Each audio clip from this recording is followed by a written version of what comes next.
Palmview Assisted Living Home. We are here doing clinicals. So my students are off with a CNA and they are helping residents here with activities of daily living and anything else that they may need help with.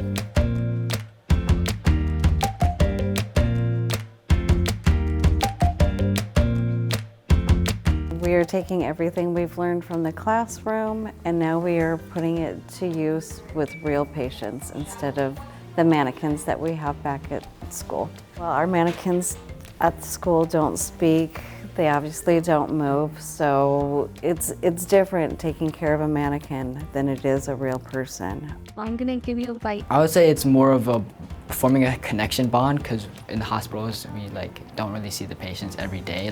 For the most we'll see them for 2 days and then they'll be gone, but here we will see them every day because they have the same patient.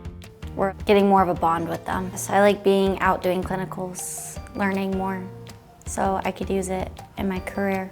They have some pretty cool stories, I would say, so I just like to listen and hear what they have to say, because most people, they just don't take the time. You should really take the time to listen to what they have to say, because it's actually pretty cool. So that's what surprised me. 6-3. The nursing home is kind of my favorite place because they get to see the same patients for 3 weeks in a row. That's what I need. I need them to get out and open and be able to speak to people and learn some compassion. I'm a hands-on guy type of person, and it's so helpful, and I'm so glad Mariner has a program, because being able to go to the hospitals and the nursing homes, and not every school is able to do that. So you actually get to see what is happening inside the hospitals and how the CNAs are treating the patients, whether it's in the hospitals or the nursing homes.